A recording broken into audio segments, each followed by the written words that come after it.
comigo. Nós vamos ler a palavra de Deus no segundo livro da Bíblia. Qual é o segundo livro da Bíblia? Êxodo, capítulo 14. Êxodo, ou livro do Êxodo. A palavra Êxodo quer dizer saída, e relata a saída dos hebreus como escravos no Egito, sob a liderança de Moisés, são conduzidos em direção da terra de Canaã, a terra que o Senhor prometera ao seu povo. Êxodo capítulo 14, e nós vamos ler a partir do verso 10. Eu estou incentivando os irmãos a não deixarem de usar as suas Bíblias. Estejam com as suas Bíblias aqui na igreja. Talvez você use de modo eletrônico também, mas não deixe de usar a sua Bíblia, a palavra de Deus, que ela esteja na sua mão, no seu coração, na sua mente. Todos acharam? Amém. Êxodo capítulo 14, verso 10. Diz assim a palavra de Deus: Ao aproximar-se o faraó, os israelitas olharam e avistaram os egípcios, que marchavam na direção deles, e aterrorizados, clamaram ao Senhor. Disseram a Moisés: Foi por falta de túmulos no Egito que você nos trouxe para morrermos no deserto? O que você fez conosco, tirando-nos de lá? Já lhe tínhamos dito no Egito: Deixe-nos em paz, seremos escravo dos egípcios. Antes ser escravo dos egípcios do que morrer no deserto. Moisés respondeu ao povo: Não tenham medo, fiquem firmes e vejam o livramento que o Senhor lhes trará hoje, porque vocês nunca mais verão os egípcios que hoje vêm. O Senhor lutará por vocês. Repito, o Senhor lutará por vocês. Tão somente acalmem-se. Amém. Até esse verso. Verso 14, queria que você apenas repetisse comigo. Vamos ler juntos o verso 14. Podemos ler? O Senhor.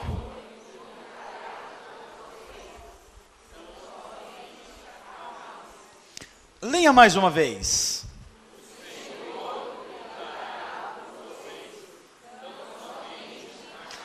Deixe-me encorajar você a fazer algo para você se posicionar já a partir desse começo de ano. Olhe para esse versículo que você leu, ele está no plural. Você vai trazer ele para o singular e vai falar o seu nome primeiro. Cada um de vocês. Se você chama Pedro, você fala Pedro, vírgula, e leia o versículo no singular. Combinado? Combinado? Então vamos lá, eu vou contar 1, 2, 3. 1, 2, 3.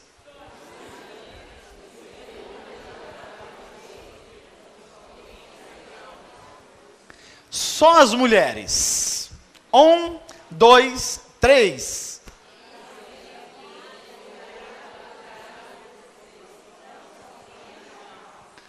Agora só os homens. Sente a força dos homens, olha só. 1, 2, 3.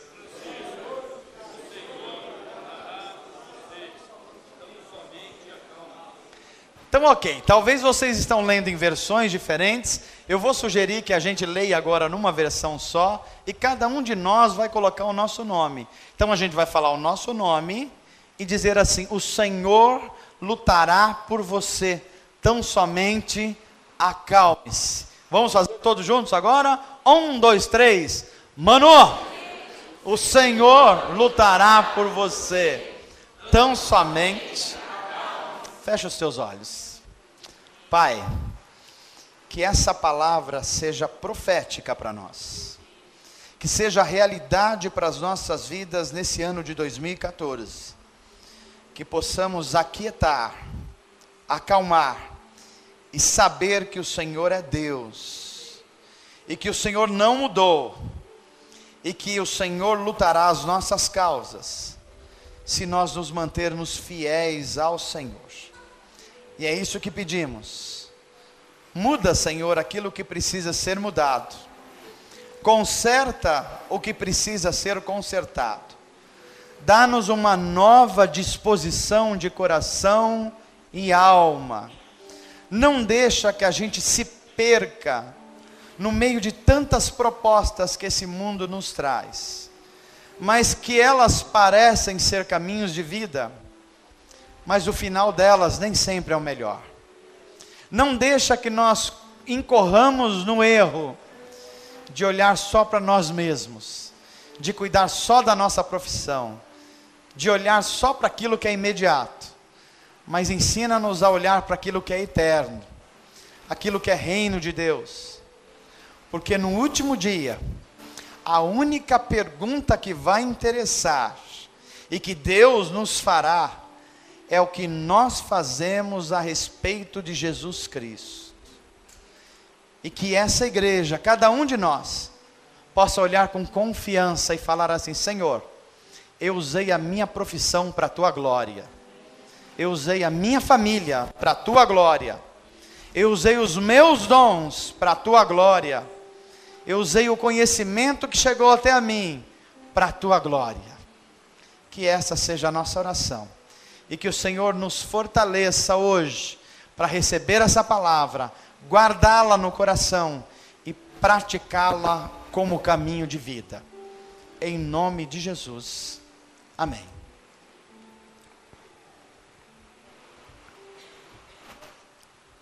Meus amados irmãos, eu começo a mensagem dessa noite dizendo a vocês que me impressiona o número de vezes que as Escrituras nos mostra a seguinte expressão: não temas, ou não tenha medo.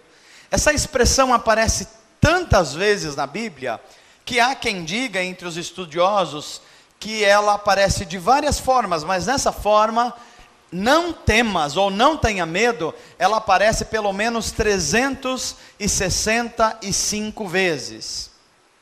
Se ela aparece nessa frequência, isso por si só já nos deveria levar à compreensão de que todas as surpresas da vida, tudo aquilo que chega até a nossa vida, esperada ou não, ela sempre vai ter a palavra de Deus olhando para a gente e dizendo assim: não temas, não tenha medos.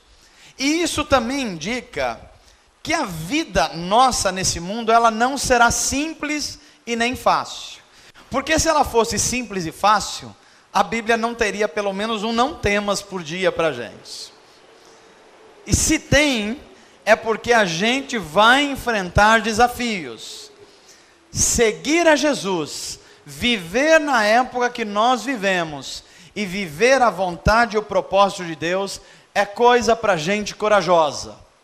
É coisa para gente que vai experimentar, às vezes, estar na contramão da cultura e dos valores. É você estar num ambiente ou em ambientes e você parecer, às vezes, quase como um marciano. Porque todo mundo está acostumado a fazer alguma coisa e você falará assim: não, eu não. Eu não vou fazer por amor a Deus. Eu não vou fazer porque isso faz mal para minha alma. Eu não vou ser assim, mesmo todo mundo sendo, porque eu tenho lampejos de Deus dentro de mim e uma consciência que eu vou prestar contas a Deus. Então eu não vou andar na correnteza. E para que isso aconteça, a gente vai precisar ouvir a voz de Deus falando a cada dia para mim e para você: não temas, não tenha medo, eu estou contigo, eu estarei contigo, na sua caminhada você não estará só. E esse tema que nós lemos hoje, nós vemos a nação de Israel, ainda eles se chamavam povo hebreu, saindo do Egito, mas saindo amedrontados. Eles sabiam que Deus estava libertando eles de um grande problema, que era a escravidão, mas eles sabiam que o caminho que vinha pela frente eram caminhos de dificuldades também. E essa história dos hebreus, ela é muito a nossa história, porque normalmente nós experimentamos a bondade de Deus, o poder de Deus, os atos poderosos de Deus, como aconteceu no Egito.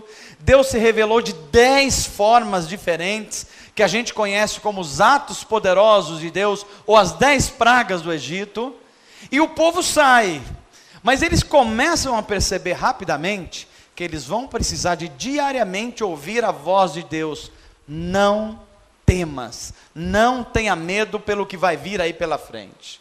E eu queria estimular você a falar para quem está perto de você, diga assim: meu irmão, minha irmã, não temas, não tenha medo dos desafios de 2014, confie em Deus, e pé na tábua, meu irmão. Amém, gente? Eu estou dizendo isso para você no começo do ano, porque você vai precisar disso. Eu estou dizendo isso no começo do ano, porque você fez projetos para a sua vida, e você vai perceber que não basta você fazer projeto, você vai precisar orar diariamente sobre esse projeto. Não basta você dizer que você tem um Deus grande, você vai precisar de uma fé maior do que essa que você tem hoje. Não basta você repetir alguns chavões da Bíblia, você vai ter que viver o poder do Espírito Santo diariamente para você ir adiante e vencer. Porque, de um lado, se você vai ouvir a voz de Deus dizendo não temas, você vai ouvir também outras vozes dizendo coisas desestimuladoras para você. E você vai ter que escolher quem você vai ouvir. Se você vai ouvir a voz de Deus dizendo não temas, ou se você vai ouvir as outras vozes dizendo isso é muito para você, e você não vai conseguir terminar o que você começou. E essa mudança que você está pensando em fazer, quem que você acha que você é? Nessa idade que você está, você acha que você ainda consegue fazer alguma coisa? Ou você vai ouvir essas vozes, ou você vai ouvir Deus dizendo para você: não temas, eu estou com você. Porque é exatamente isso que está acontecendo com os hebreus. Eles saem alegres, saem contentes com os atos poderosos de Deus, mas logo à frente eles percebem que a coisa não vai ser fácil. Porque logo à frente eles começam a ouvir pessoas dizendo que o mesmo faraó que liberou eles do Egito se arrependeu. E agora está mandando um exército vindo para prendê-los novamente e levar como escravos. E eles ouvem, e a Bíblia vai dizer que eles se apavoram. E começam a clamar pelo socorro de Deus. E eles começam a clamar pelo socorro de Deus, e como não dá para ficando xingando a Deus, eles começam a xingar Moisés. Aliás, a gente sempre, quando não dá para xingar Deus, a gente arruma alguém para xingar, não é verdade? Quando Deus prepara alguma coisa para a gente não dá para xingar a Deus pelo emprego, a gente xinga o patrão. Quando a gente está enroscado com alguma coisa nos nossos relacionamentos, a gente fala como Adão fala assim: olha a esposa que o Senhor me deu. Não é verdade? E eles começam a falar para Moisés assim: Moisés, por que é que você tirou a gente do Egito? Por que é que você tirou a gente? Porque lá a coisa estava ruim, mas a gente tinha uma cebolinha para comer. E agora a gente não tem mais cebola. E essa coisa foi entrando tanto no coração deles, que eles chegaram a falar uma frase absurda para Moisés. Moisés se doeu com isso, mas ele teve que ouvir. Eles chegaram e falaram para Moisés: era melhor a gente ficar como escravo, a ter liberdade no lugar que a gente tem. Você sabe que tem horas na nossa vida que a gente está com a mente tão cauterizada, a gente está tão sem expectativas de crescer e ir adiante, que a gente se acostuma a ser escravo. A gente costuma ser escravo de um trabalho mal remunerado, mas a gente fala assim, antes isso do que nada. E a gente não estuda, a gente não faz um outro curso, a gente não vai adiante.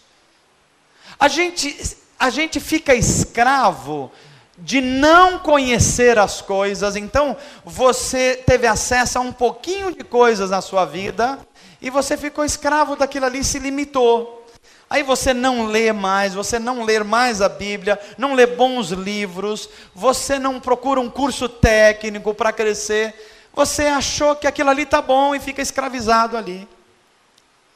Quanta gente às vezes está num relacionamento afetivo, já está sofrendo, já está passando maus bocados, mas se acostumou com aquilo ali, afinal, sei lá o que vai acontecer se eu mudar de atitudes.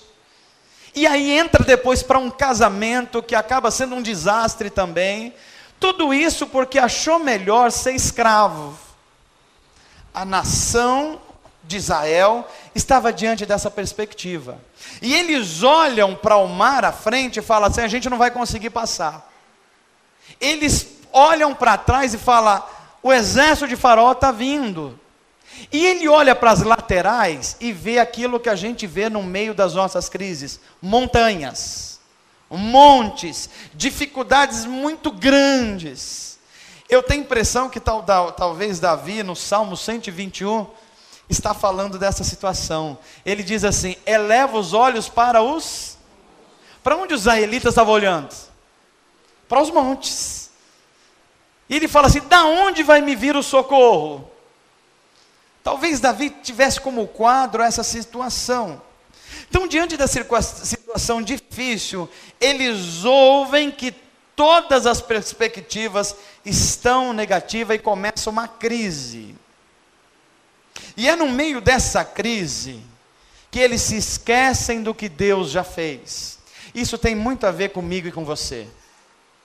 A gente já experimentou tanta bênção. Quer ver uma coisa? Você experimentou o cuidado de Deus em 2013?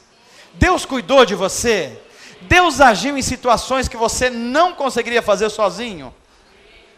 Mas não é muito fácil na próxima crise você esquecer de tudo isso? E achar que Deus não é poderoso o suficiente?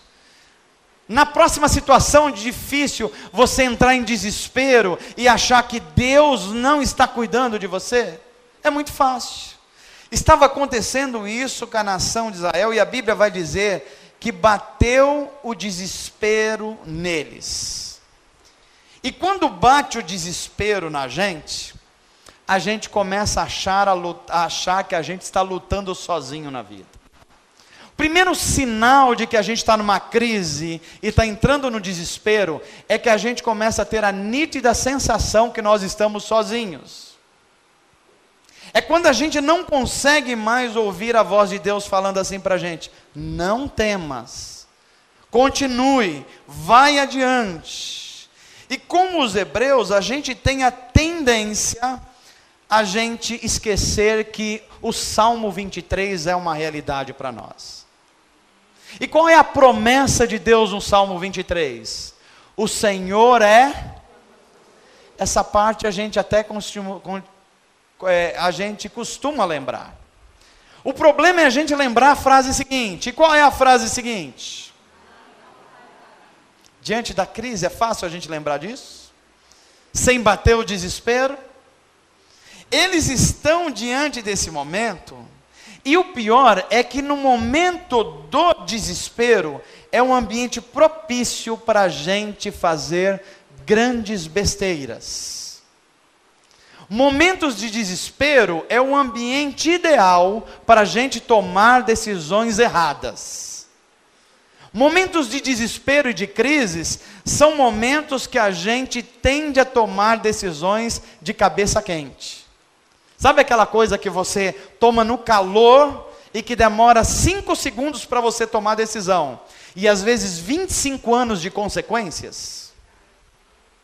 É disso que eu estou falando. Às vezes é só uma descarga de adrenalina, 8 segundos, mas serão lá 40 anos de consequências. É diante desse ambiente que a gente precisa ouvir a voz de Deus dizendo para a gente assim: não temas, não tome decisões no calor das coisas. Experimente a minha voz dizendo a você e acompanhando e dando direção. Lembre-se que eu sou o teu pastor e eu prometi não deixar faltar nada. Agora, há um texto na Bíblia que eu gostaria de compartilhar com vocês, que mostra como é essa relação. Porque muitos de nós entendem o não temas de Deus como você ficar parado e esperar Deus falar com você em algum momento e você continuar parado. Parece que não é isso que a Bíblia ensina. Outros entendem que o não temas de Deus é você começar a tomar atitudes e esperar que Deus vai te dando força no meio do caminho para você atingir os objetivos. Será que é isso que a Bíblia está ensinando? Ou será que quando a Bíblia está dizendo não temas, isso tem a ver com o tempo de Deus? E esse não temas, às vezes você tem que esperar, e às vezes esse não temas é você agir. Vamos ler o texto de Deuteronômio 28, eu pedi para estar aqui, eu não sei se eles conseguiram. Deuteronômio 28, verso 12, é um texto muito orientador para a nossa vida, para saber como é que Deus age, como é que nós agimos, e como é essa questão de Deus agindo na história e no tempo. Eu queria que você lesse comigo esse texto, a gente lesse coletivamente, e você anotasse isso na sua Bíblia, anotasse no seu tablet, marcasse, porque você vai precisar disso durante o seu ano. Vamos ler juntos esse texto? Vamos lá? O Senhor...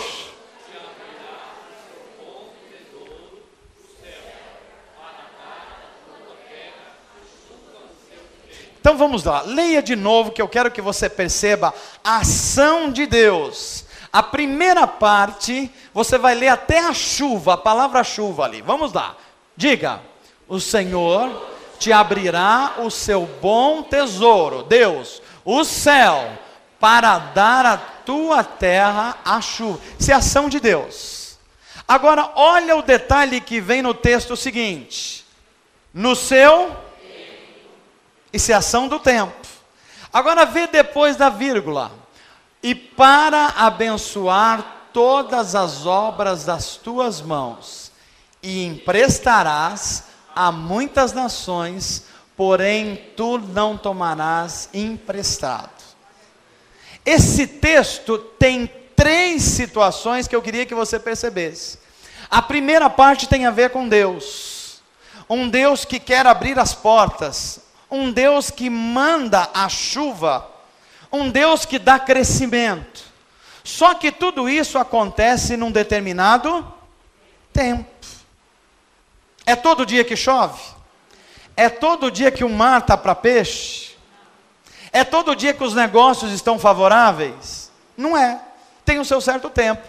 Mas além da ação de Deus e do tempo certo, aí tem a parte que tem a ver conosco, porque Deus vai abençoar o que a gente faz. Num ditado popular, Deus ajuda quem cedo madruga. Você precisa fazer a sua parte, porque Deus está fazendo a parte dele, e há um tempo para essas coisas acontecerem. Veja que na perspectiva bíblica, está acontecendo 3 coisas aqui. A primeira: Deus está agindo no mundo o tempo todo com bondade. E é importante que você lembre disso. Deus está querendo abençoar os seus filhos o tempo todo. Essa é a primeira perspectiva. E você diria assim: pastor, onde é que a gente encontra esse suporte bíblico? Olha só o que Jesus vai falar sobre as promessas. Passarão os céus... Ou seja, ele diz assim: pode passar todo mundo físico, pode passar todas as leis físicas, mas as minhas palavras, ou seja, as minhas promessas, não passarão. Isso é a promessa de Deus. É a primeira parte do que está ali. E qual é a segunda parte? É a nossa parte. é a parte que você tem que fazer. Eclesiastes, capítulo 9, verso 10 diz assim: tudo o que te vier à mão para fazer, faça. Ou seja, a gente tem que ser diligente. Às vezes Deus está mandando a chuva, mas a gente não planta. Deus está mandando a melhor chuva, mas a gente não está afim de arar a terra. E a Bíblia está dizendo que esse processo de vencer com Deus é um processo dinâmico. Tem a parte de Deus, mas tem a nossa parte. Mas às vezes você está trabalhando e Deus está trabalhando, mas a Bíblia vai dizer que tem uma terceira dinâmica. Eclesiastes capítulo 3, verso 1. Há um tempo certo para cada propósito debaixo do céu. Tem horas que você está só plantando. Pode ser que, por exemplo, durante o ano de 2013, você só plantou. Você só estudou, mas não apareceu o melhor trabalho. Você só trabalhou, deu o seu melhor, mas não veio aquela promoção que você tanto estava esperando. Pode ser que você se dedicou aos seus filhos como nunca, mas está com aquela sensação no coração de que eles não foram, digamos assim, justos com você. Pode ser que você esteja se relacionando com pessoas próximas de você, que você deu o seu melhor, mas você está chegando no comecinho de 2014, com uma sensação que as coisas ainda não frutificaram. Quantos de nós aqui talvez tenham prestado 2, 3, 4 concursos, mas você ainda não alcançou as primeiras colocações? Pastor, o que eu tenho que fazer? A voz de Deus está dizendo para você hoje: não temas, eu estou com você. Eu estou querendo abençoar. Faça a sua parte. E há um tempo para todas as coisas debaixo do céu.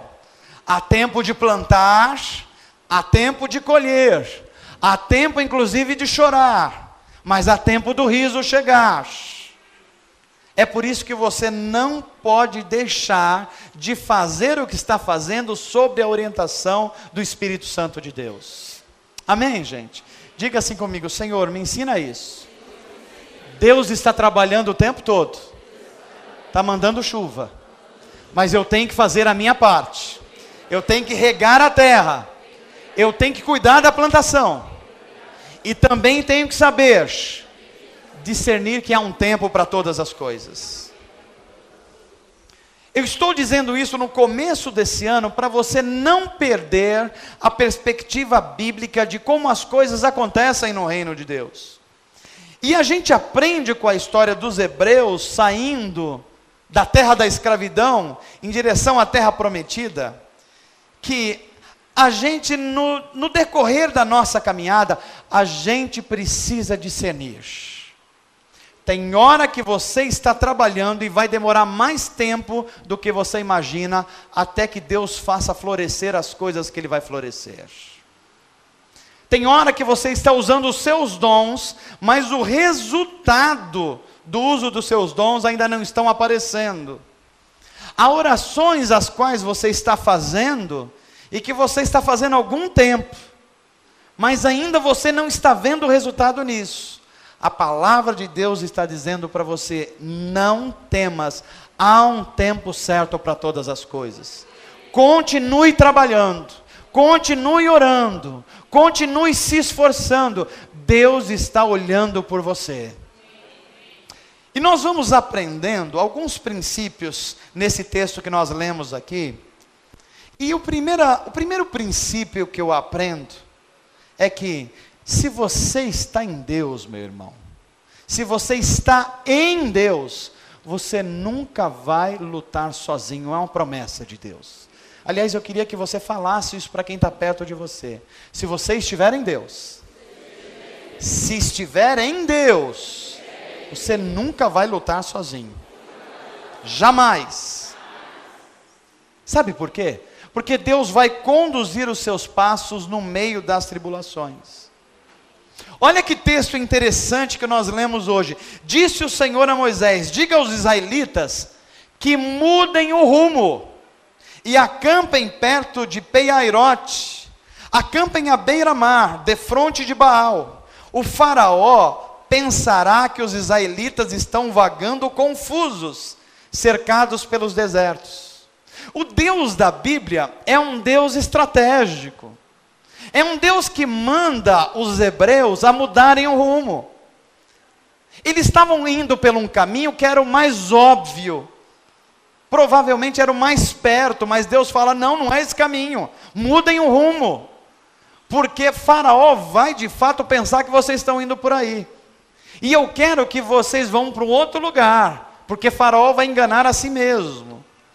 Eu não posso deixar de pensar como nós somos assim. Como a gente que quer caminhar pelo caminho mais perto, mais óbvio, com menos dificuldades. Aí Deus olha para a gente e fala assim: não, não é por aí.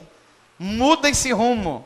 Porque esse caminho é óbvio, os teus inimigos já sabem para onde você vão. E eu quero te levar por outros rumos. Por rumos que eu quero fazer você chegar no lugar que tem que chegar, mas debaixo da minha bênção. Amém, gente? Diga assim: Senhor Jesus, se o Senhor precisar mudar rumos na minha vida, estou disposto a aceitar isso. Mas eu quero ouvir a tua voz dizer: não temas. Amém, gente? Está disposto a Deus mudar rumos? Está mesmo? Não vai reclamar depois? Olha o que você está falando diante de Deus. Eu quero encorajar você, não tem medo. Porque se você andar com Deus, você não vai lutar sozinho. Agora, se você não andar com Deus, prepare-se para dificuldades. E não só dificuldades, como o fato de Deus não estar lutando a sua luta. É só você que está lutando a sua luta. Talvez você está olhando para o que eu estou dizendo e dizendo: pastor, legal, já entendi essa primeira parte. Mas o que é que a Bíblia ensina sobre eu estar em Deus? O que é estar em Deus? A Bíblia vai ensinar que estar em Deus precisa se apresentar pelo menos com duas evidências na sua vida. Duas. A primeira evidência de que você está em Deus é que Deus tem liberdade para agir na sua vida. Deus tem liberdade para falar assim: muda de rumo, e você muda. Ou Deus tem liberdade para falar assim: para o que você está fazendo, e você para. Ou Deus chegar na sua agenda tumultuada e fala assim: vamos mudar essa agenda? E você ter coragem de mudar. Isso é estar em Deus. Essa é a primeira consequência. É Deus, ou o Espírito de Deus, ter liberdade de agir em você. A segunda consequência que a gente aprende de estar em Deus, a segunda evidência, é alguém que se mantém em obediência à palavra de Deus. Pastor, como é que a gente sabe isso? Porque a Bíblia diz assim: se vocês estiverem em mim, e a minha palavra estiver em vós, isso é obediência, pedireis tudo, e vos será feito. Entenderam como é estar em Deus? É dar liberdade para Deus interferir na nossa agenda, e é manter-se obediência ao que Ele diz. Para essas duas coisas você vai precisar de ajuda do Espírito Santo de Deus. Ninguém é obediente a Deus deixando a sua natureza humana fluir. Se você deixar a sua natureza controlar você, você vai achar que você é a pessoa de mais bom senso que existe nesse mundo. Se você deixar a sua natureza humana conduzir você, você vai perceber rapidamente que você vai ser dominado pelos seus sentimentos. Tem dia que você está bem, mas tem outro dia que você está no fundo do poço. Mas a palavra de Deus está dizendo para mim e para você hoje: não temas, eu estou com você. Você é capaz de levantar a sua mão comigo e dizer assim: Senhor, eu quero andar contigo. E eu estou aprendendo que isso significa dar liberdade para o Senhor mudar os meus rumos e me manter em obediência à tua palavra. Não vai ser fácil, mas esse é o único caminho para ser vitorioso. Me ajuda em nome de Jesus. Amém. Eu quero dizer para você que nessa caminhada você vai ser tentado a tomar as suas próprias decisões. Nessa caminhada você vai ser tentado a controlar as situações. E se você se deixar levar por isso, você vai perceber rapidamente que o combustível emocional e espiritual que Deus deu para você para cada dia do ano vai embora mais rápido do que era para ir. Sintomas de que a gente não está deixando Deus ter liberdade e obedecendo o que Ele está dizendo. É estafa fora de época. É ansiedade fora do comum. É você estar preocupado demais com o futuro. Sintomas de que ainda não há liberdade de Deus mudando rumos da vida. E nós queremos vencer isso. Pastor, como é que a gente vence isso? Você precisa checar o que está controlando a sua vida. E quem sabe o Espírito de Deus não está colocando dentro de você um GPS espiritual, para ter certeza de que você está sendo conduzido pelo Espírito Santo de Deus. Pastor, como é que eu venço essas coisas que o senhor citou aí? É a gente deixando o Espírito crescer em nós. A fé que é sinônimo de confiança. Deixa eu fazer uma pergunta que incomoda a mim e você. Você é uma pessoa de fé? É? Você está com medo de dizer isso, né? Não, se você está aqui, você já é uma pessoa de fé. Se você não acreditasse que Deus tem o melhor para você, você não estaria aqui. Então fala assim, eu sou, pastor, uma pessoa de fé. Agora talvez a segunda pergunta é mais difícil. A fé tem espaço para crescer na sua vida? Vocês estão animados hoje, que benção. Vamos provar se a fé tem espaço? Primeiro você está acostumado a entender as coisas para depois confiar em Deus? Ou primeiro você é capaz de confiar em Deus sem estar entendendo, mas continuar caminhando porque foi Deus que disse? O teste está aí. Responda para você mesmo. As últimas coisas você tem confiado em Deus e caminhado porque você sabe que Deus prometeu e as palavras deles não mudam, ou você está insistindo com Deus para entender uma coisa primeiro, para você dar o passo adiante. Isso vai mostrar se a fé está tendo espaço na sua vida ou não. Ou melhor, o que está dirigindo a sua vida. Talvez Deus esteja nesse segundo domingo do ano, olhando para mim e para você, falando assim: será que eu posso mudar o rumo do seu acampamento nessa noite? Será que eu posso mudar o rumo do seu estado de espírito nessa noite? Será que eu posso fazer de você alguém diferente do que você foi em 2013?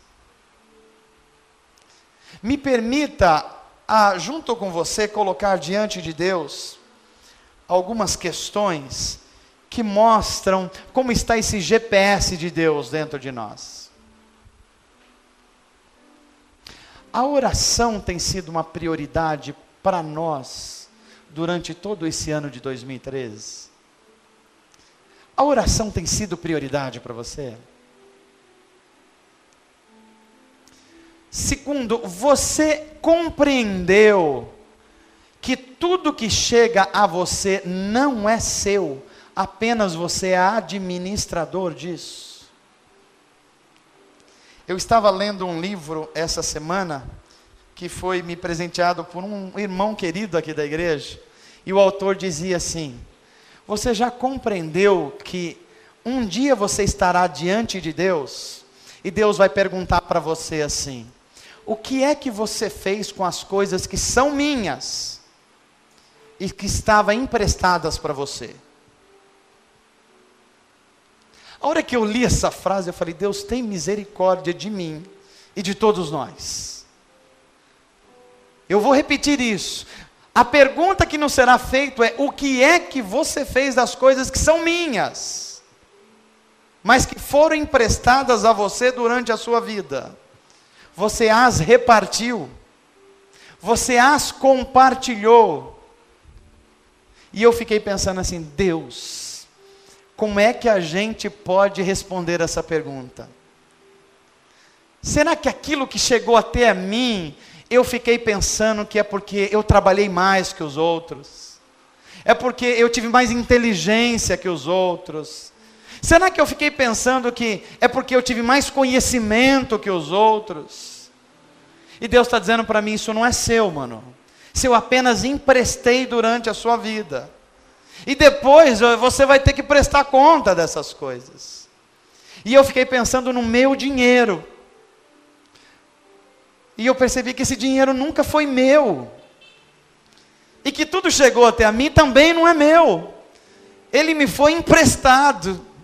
E eu fiquei pensando, falei: será que eu fui um estelionatário de Deus em algum momento?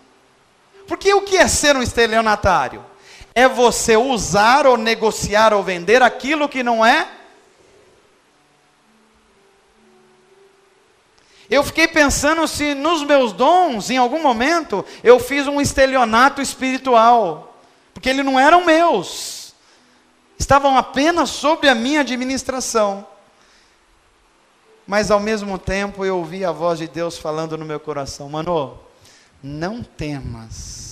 Eu vou te ajudar a fazer o melhor que você puder. E eu espero que Deus esteja falando no seu coração, dizendo a mesma coisa. Se isso está falando dentro de você, se Deus está falando dentro de você, ouça também a voz do Senhor dizer: não temas, se você andar comigo, você não lutará sozinho.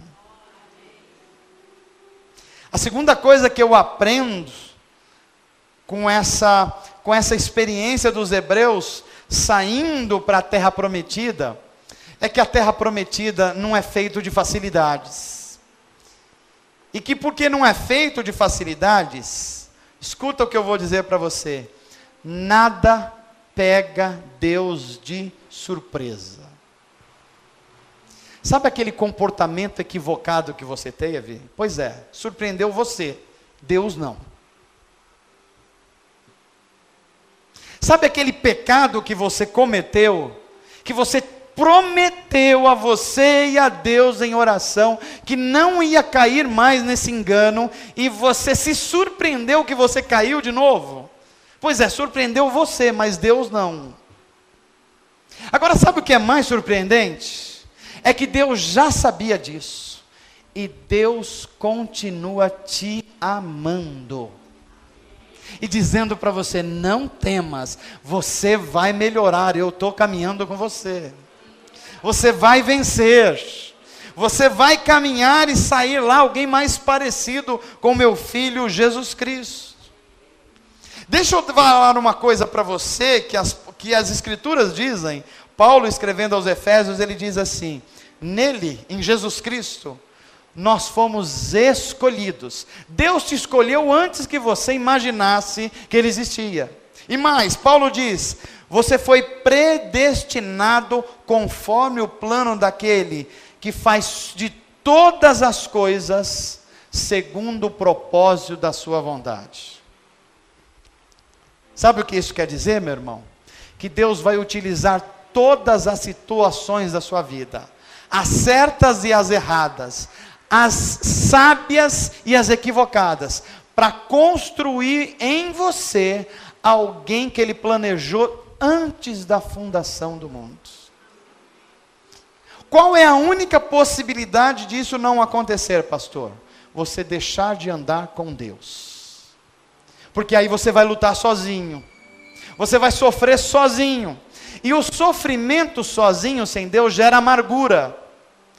E amargura é você dizer para Deus: Deus, o Senhor não é poderoso o suficiente. eu faria melhor que o Senhor. Amargura quer dizer isso. Mas quando a gente mantém a nossa fé em Deus, a gente percebe que a nossa fé determina como é que a gente vai responder às circunstâncias.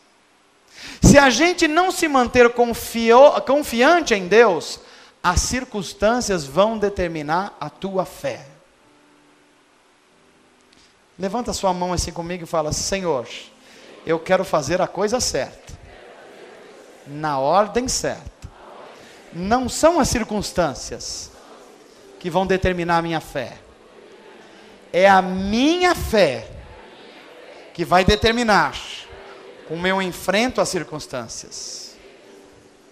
Foi isso que Abacuque disse na oração, que ele disse assim: ainda que as figueiras tenham sido totalmente destruídas, e que não haja flores nem frutos, embora as colheitas do meu trabalho sejam um fracasso, embora os campos estejam imprestáveis, embora os rebanhos que eu cuidei morram pelos pastos, e os currais estejam sem vacas, vazios.